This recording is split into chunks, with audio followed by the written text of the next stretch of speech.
Hello, I'm Kat Taylor, and I'm multiple. I'm the lead host of the Misfunctional Multiplicity System.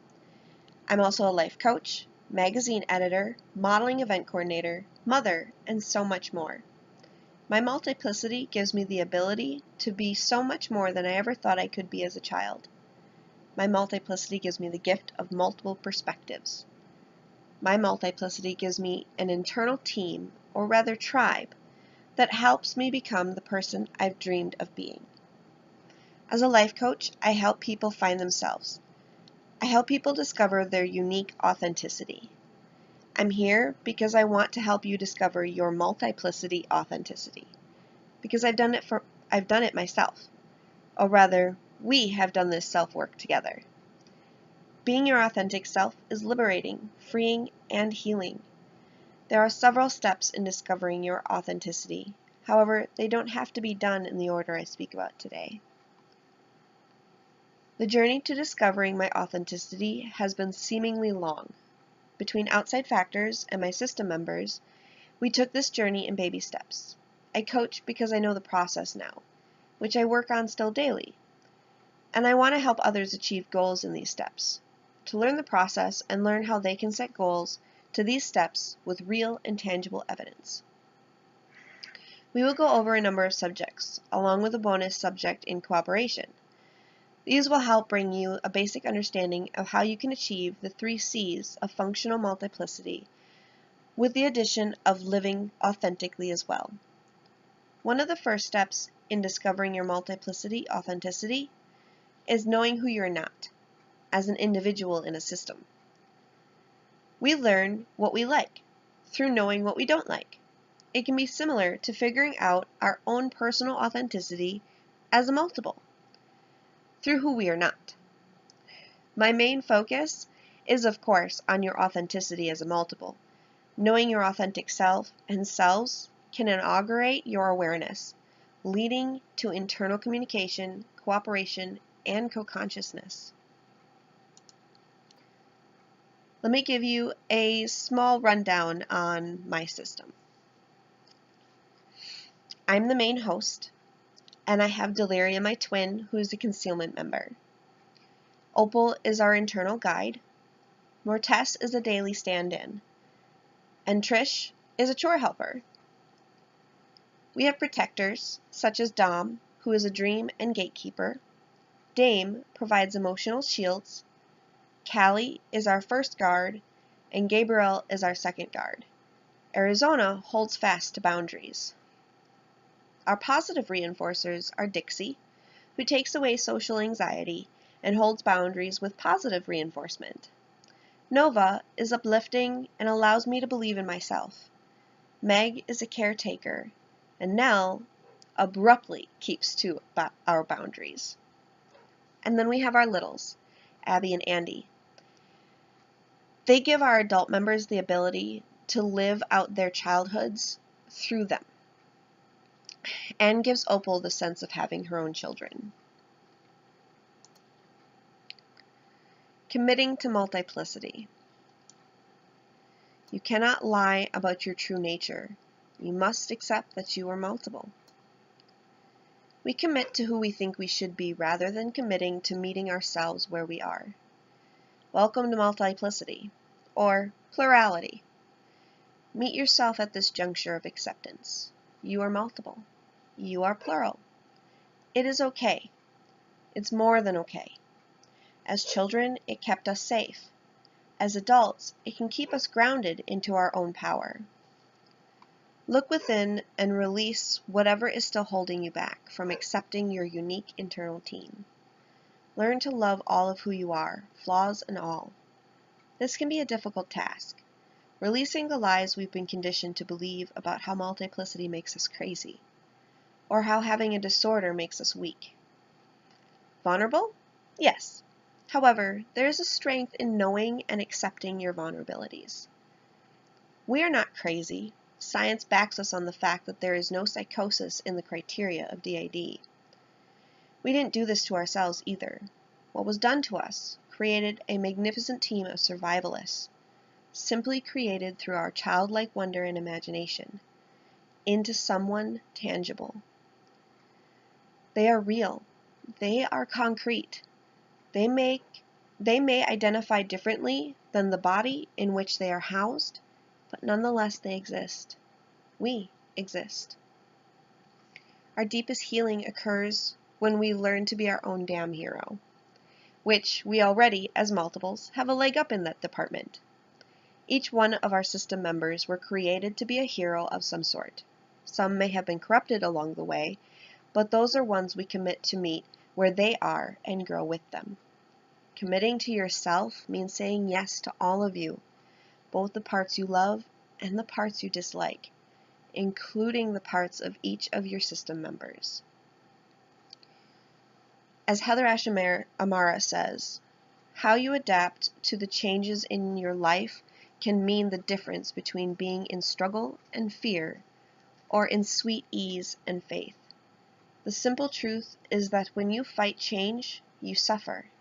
When you embrace change, you're open to creativity, possibility, and healing.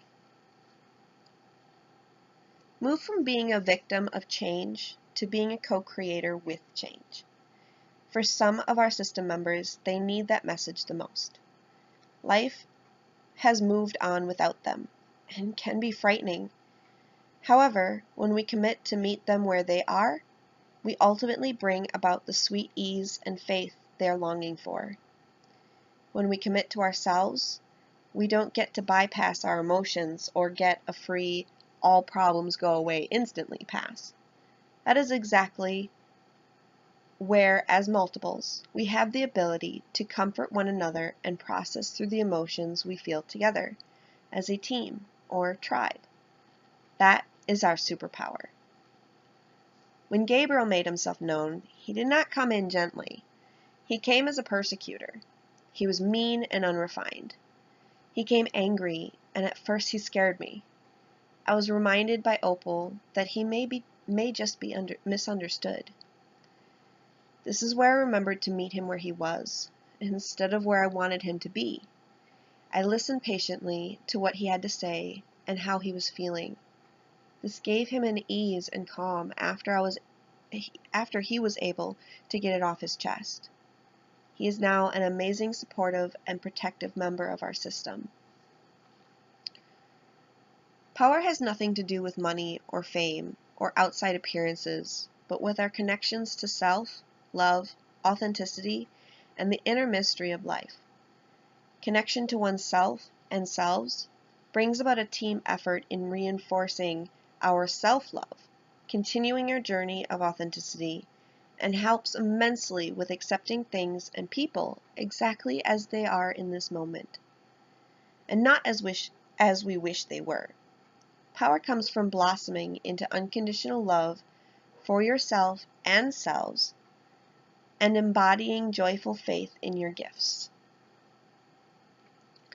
Power is not sought after from the outside, but rather patiently cultivated from within.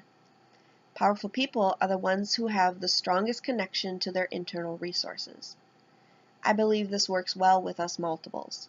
Not only do we have our own internal resources, we have an internal team that each have their own internal resources as well.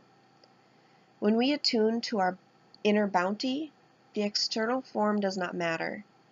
We know our own wholeness, and we feel complete when we are alone or with others. Believing in already being whole is highly important. Do not allow yourself to believe the lies of being broken just because you are multiple.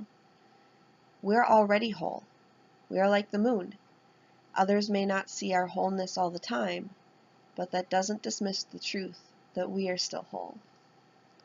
The combination of committing to ourselves where we are, accepting ourselves for our flaws and vulnerabilities, and cultivating the immense power we already hold within our unique survival mechanisms can lead us almost directly into discovering our multiplicity authenticity. However, there are a few areas I would like to polish up for us and direct you even further into your journey. Aligning with members. When we try to be who we believe we're supposed to be, or rather try to be what we're not, neurotypically, Without awareness, our actions against our system members are aligned with fear. As multiples in an unaware society, we bring our fear of not being accepted, of being abandoned, of needing to be normal. We align with who we think we should be, rather than who we are as multiples. As hosts, our job is to consciously choose what we are aligning with, knowing when to take action and knowing when to let go and trust the flow. An example from my own experiences with my system was recently. I had been working with a woman who was eager to dismiss me as less than my own worth. Unable to socially speak up for myself, my system member, Arizona, had taken front and handled the situation with assertiveness and confidence in our abilities and worth as a person in the workplace. I was cautious at first to allow her to front on my behalf. However, she had shown me she was more than capable of taking action in a different and professional setting. I let go and gave her the chance to prove her capabilities. I put my faith and trust in her that she could de-escalate the situation and bring about the change I may have needed for any further contact with said person. She certainly demonstrated that she is capable of being assertive and communicating clearly my wants and my boundaries. As a conscious system, you know that life as a multiple doesn't always go the way you would like it to. Your power comes from how strongly your power comes not from how strongly you can resist what you don't like, but in how calmly and serenely you align yourself with life's challenges. To give any relationship with our system members the best chance for growth, we need to listen to their needs, and our own, and consciously nourish them with our attention, presence, and care. Balancing being 100% clear with what we want, our intentions, and being 100% at peace with the outcome of the situation. We have cultivated our own brand of agreements. Making conscious agreements for oneself is an important part of finding your authenticity. Making agreements with your system sets you up for healthy and conscious boundaries, building trust between each other. Being clear on these agreements has been very helpful. I also remember, however, that if an agreement is broken or a boundary is crossed, not to be upset with them, but rather meeting them where they are and discussing why this has happened. Being at peace with the past, no matter how much time has passed, brings peace with each other as well. Some of the agreements we hold are more so boundaries that we honor among each other. We agree upon healthy boundaries with people outside and within. One of our most honored agreements within is to be kind with each other and to talk anything out that may upset us. We have a very close friend that is a confidant and speaks openly with us about our multiplicity and will speak with each of us when needed. A few months back, Mortess was feeling like I was not keeping to one of our agreements about when others are able to front as themselves. Mortess spoke to our friend about how she was feeling and about the agreement. What she had asked our friend to keep in confidence, our friend did, and only spoke to me about what was the most important issues. Although Mortess struggled to talk directly to me about her feelings, she made sure to utilize the open invitation our trusted friend had extended, so that another agreement would not be broken. Since then, Mortess has really blossomed into being a temporary host when I'm not doing well. There are 4 simple steps that my system and I have used to help with aligning with life and with each other.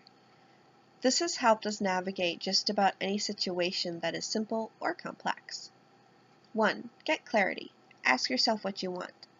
My system will ask themselves and at times ask me this question when something is disrupting our alignment with life. 2. Reality check. Look at what is actually true and present in the moment. This is where we will collectively do a self-check, checking on our present status and whether we are either taking something personally or making an assumption that does not help in the least bit. 3. Get greater clarity. Ask yourself again what you want. And 4. Make your best decision. See what you can align to in this moment. An example of this would be with Dame. She utilizes these steps when assessing whether or not I need a break and how to go about giving me the rest internally I may need. She always has a great way with words and a presence of leadership when needed. She will ask me what I want. We will go over what needs to be done and if what I want is accomplishable. Then ask again what I want. She then will make a list of what needs to be done and make sure that everyone is on the same page so that I may have the internal break I need, knowing that everything externally will be handled with care and done as a team.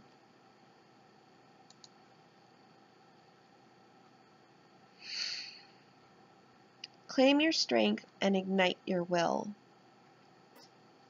It is easy for all of us to give our choice and our power away to others without realizing the damage we do to ourselves.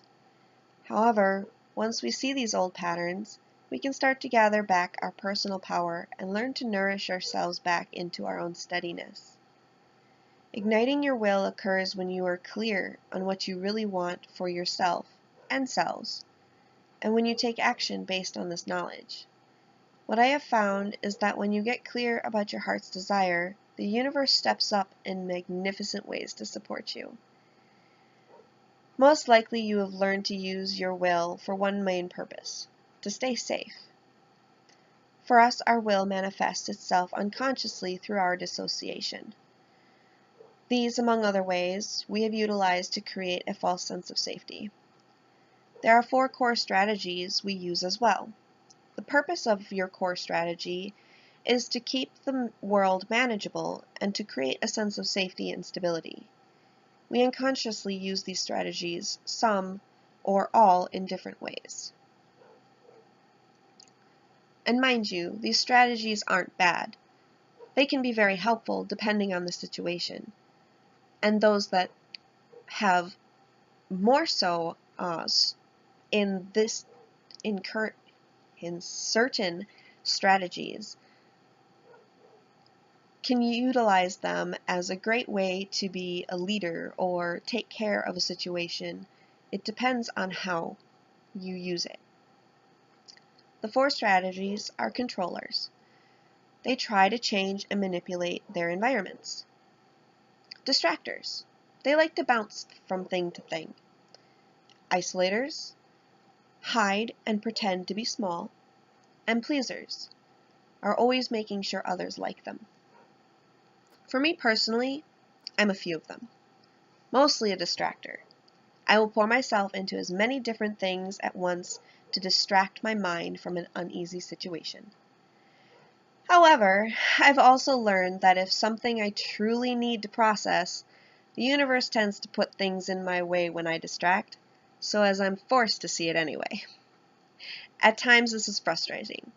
However, it also gives me time to keep myself busy and reflect on the situation with a clear mind. I also isolate, which has become less and less since an agreement I made with my system. When I isolate, they will take the time outwardly to get me into social situations as to not be fully isolated. They will reach out to my support system as well. As a pleaser, I have a few system members that will be active in comments internally to remind me when it is most important to stick with ourselves over trying to please someone else. Ari is a big advocate for that specifically. She hates to see us become someone's doormat. One of the best ways to release unconscious strategies and do what you really want to do, respond how you really want to respond, and act as you really want to act, is to run experiments to free up your energy. We want to live authentically, not automatically. For controllers, do an opinion fast. Don't share your point of view even when you are asked for it. Go into silence. Make a practice of saying, "I was wrong." For distractors, practice regular 5-minute focus sessions where you stop and bring your attention to your breath and body. Do one thing at a time. Wait 1 minute between tasks. For isolators, go to a gathering or event even if you don't feel like it. Set your intent to meet one new person a day. Go deeper with someone you know and trust by sharing a vulnerability. For pleasers, say no to any requests you receive that you would normally say yes to. When you are at someone else's house, don't do the dishes or extra work. If someone asks you what you want for lunch, share your opinion. By cultivating conscious willingness, you will stay steady through the uncomfortable places as you unravel your authentic choice from your strategies. Willingness is a state of opening to anything that arises and staying present with whatever your mind, emotions, and body are doing. Not where you wish you were or think you should be, but where you really are in this moment. Strength is not about overpowering that which we don't understand or which scares us. It's about learning to courageously work with the energies of life. Working with rather than against ourselves. Ourself grants us the energy to clear out old wounds, to reveal hidden limitations. Which leads us into authentic awareness. I'm only going to speak a little bit on this. Awareness is the art of being fully present, acutely cognizant of what is happening in this moment, both within and without. In other words, you simultaneously observe what is happening in the exterior world and witness your inner reaction to it. This works for all people. However, as multiples, it can be a bit challenging, as we have to contend with multiple reactions to the external world. It is, however, possible. We have collectively worked towards achieving this on a co-conscious level for quite some time. When you're in touch with what is happening in the present moment, you can see things as they are rather than how the mind thinks they should be. Many of us know the practice of sensory grounding as a coping mechanism for panic attacks, PTSD flashbacks, etc. Your senses can bring you back into the truth of this moment. The physical reality is now, rather than thinking about what you wish or think should be. It is only here, in this moment, and this time, that you can release the mistakes and regrets of the past, as well as the worries and fears of the future. As Russian mystic and philosopher G.I. Gurdjieff says, it is only by grounding our awareness in the living sensation of our bodies that the I am, our real presence, can awaken.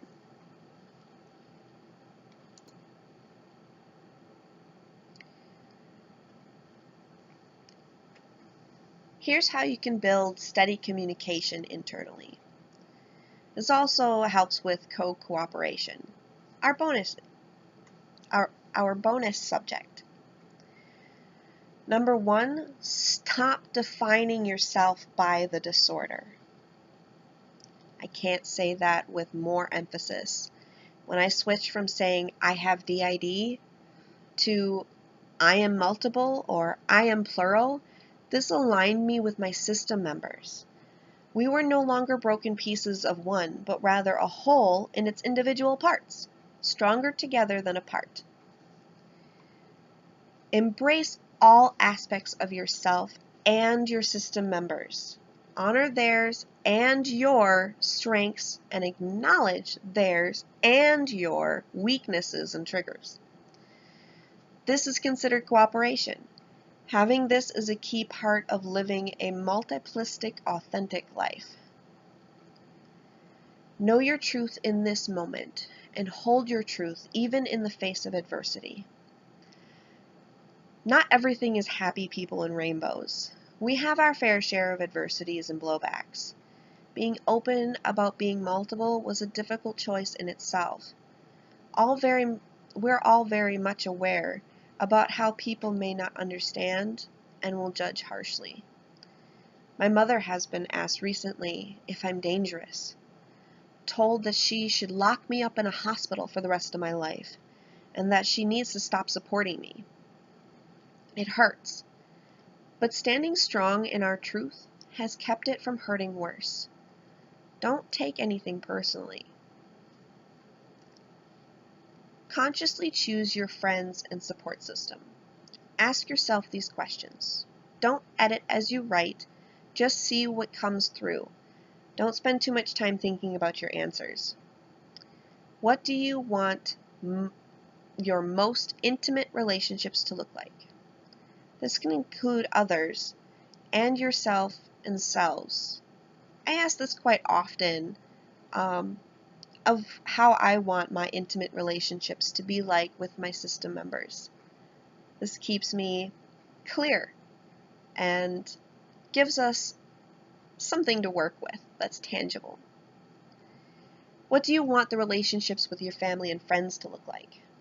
Imagine a place of trust and non-judgment, remembering we cannot receive what we are unable to give. The friend that I spoke about earlier, her home is our place of trust and non-judgment. When we're with her, she is our place of trust and non-judgment. It's taken a while for my mom to understand, but she is too. So you really have to get clear on how you want your relationships with family and friends to look like. Same with what do you want your most intimate relationships to look like? These are very important questions to think to yourself, but don't spend too much time thinking about them. Let go of the need for people to like you. I couldn't stress that enough. We're authentic because we don't care what other people think. We are us, and that's just it. If you don't like that, then you don't have to be my friend. You don't have to be in my life. It's okay. I won't take it personally. Know what soothes you and your system members when you're upset or scared. This is pretty important. I have a list of the different things that help my system members. Each one has their own strategies, their own soothing techniques, their own coping mechanisms. I'm willing to bet that yours do too. So knowing who each of your system members are, helps a lot in having your own authenticity and being able to help each other with theirs. Put yourself out there. Pursue your highest purpose. I didn't quite touch base on that, but I'll do a little bit now. Finding your highest purpose really does come with your authenticity. Once you work on your authenticity and figuring out who you are compared to who you're not, this brings in what your highest purpose is. And as soon as you figure it out, it might take some time. It might take a lot of different stepping stones to really quite grasp what it is. But as soon as you figure out your highest purpose, don't let go of it. Pursue it. Put yourself out there. Don't be afraid to take that first step. Being a multiple was created out of fear. So why don't we work on standing up to our fears? Become your own best friend and ally, and become your system member's best friend and ally. I couldn't stress that one enough either. My system and I, we consider ourselves a tribe. We're very close to each other. Some of them have their own relationships with each other. But we're close because it keeps us functional. And it keeps us in the now. Keeps us grounded. because we're able to share with each other and communicate with each other. Makes co-consciousness so much more simple. Clear out buried emotions. That's a hard one, typically done with therapy, but it's okay. I work with it with my system members on our own. A lot of what we do is hard work, but we do it together. I think that's the most important, is how much we work together when it comes to repressed memories bubbling up, or a PTSD flashback, or an anxiety attack, a panic attack. We're there for each other, especially if there's no one else around. At least we have each other's back. Stay present with yourself and selves under stress. This is very important to cooperation. I work with my system members during stress and do nightly check-ins to strengthen our communication. Our nightly check-ins are pretty awesome. It's almost like a party inside. But doing that has strengthened not only our communication, but our trust with one another, being able to honor each other and love each other even more deeply. Claim loving acceptance of yourself and system members, where you are and where they are. My system member Nova will remind me that I am whole, I am powerful, I am divine. She reminds me not to allow myself to feel small. That's just one of the many examples of our claim to loving acceptance of ourselves, of each other. Being able to love each other so much that we're able to keep each other up. Hold each other in a space of peace and love.